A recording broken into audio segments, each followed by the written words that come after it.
Bonjour, on va parler sommeil. Je vais vous donner en moins de 5 minutes 6 conseils pour avoir un meilleur sommeil et pour dormir de façon plus qualitative et en plus grande quantité. C'est parti.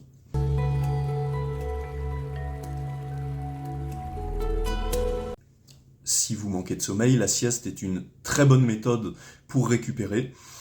On va en voir deux types. Il y a deux types globalement de durées de sieste qui sont bonnes, qui vont être récupératrices. La micro-sieste d'environ 25 minutes ou moins, qui va vous permettre d'être moins fatigué, de récupérer en vigilance, en concentration, d'avoir les yeux moins fatigués aussi. Et la sieste longue, qui est la sieste d'1 heure et demie, qui correspond à un cycle de sommeil complet, et qui elle va être extrêmement récupératrice, tant qu'elle ne vous empêche pas de bien dormir la nuit qui suit.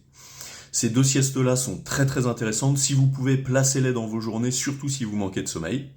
Évitez les siestes de 40 minutes, 1h10 par là, qui vont vous faire vous réveiller en plein milieu du sommeil lent profond.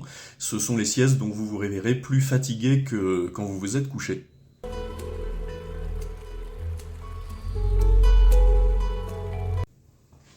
Pensez à boire minimum 1,5 litre d'eau par jour, ça vous aidera à mieux dormir et essayez de le boire le plus possible dans la journée plutôt que d'oublier toute la journée et de tout boire le soir, ça vous évitera de vous réveiller pour aller aux toilettes un peu trop souvent pendant la nuit.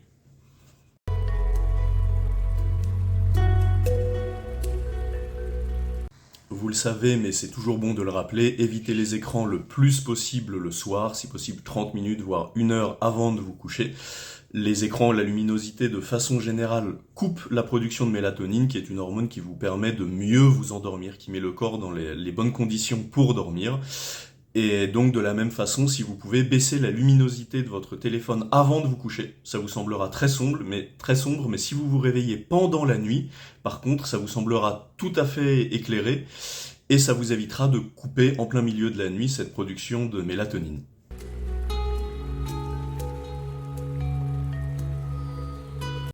La luminosité et le bruit sont deux des facteurs qui perturbent le plus le sommeil, notamment au niveau de la qualité du sommeil, même si vous ne vous en rendez pas compte.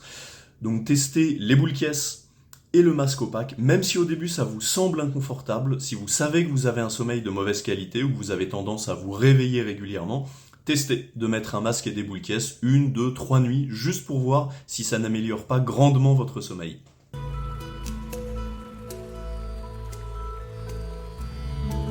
Testez les exercices respiratoires qui peuvent avoir un effet très intéressant sur l'endormissement et de façon générale sur la gestion du stress. Il en existe une multitude, vous en trouverez sur internet plein.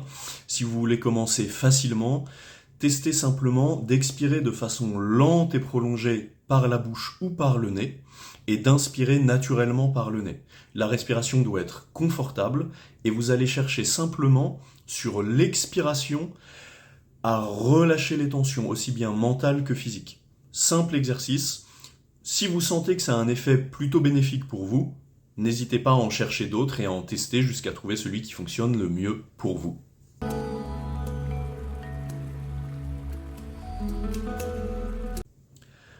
Pour finir, ne croyez pas qui que ce soit qui vous dit qu'il n'y a qu'une méthode pour améliorer votre sommeil. Testez, cherchez ce qui fonctionne pour vous. D'une personne à l'autre, ça peut être très différent. Certaines personnes ont besoin de se défouler, de se dépenser pendant la journée pour mieux dormir. D'autres ont besoin d'1 heure ou deux de calme juste avant le sommeil, de lecture, d'écoute de musique, peu importe. Mais voilà, d'une personne à l'autre, en tout cas, ça va être très différent. Et cherchez ce qui vous correspond à vous précisément. N'écoutez pas les personnes qui vous diront qu'il n'y a qu'une méthode, qu'une façon de mieux s'endormir. Testez, cherchez jusqu'à trouver ce qui fonctionne le mieux pour vous. Et une fois que vous l'avez trouvé, c'est ça le plus important, faites-le et faites-le le plus souvent possible jusqu'à ce que ça devienne une routine. Je vous remercie de m'avoir écouté jusque-là. J'espère que la vidéo vous a plu et surtout qu'elle pourra vous servir. N'hésitez pas à nous contacter si vous avez des questions sur ces sujets-ci. On se fera un plaisir de vous répondre. Passez une très bonne journée, prenez bien soin de vous.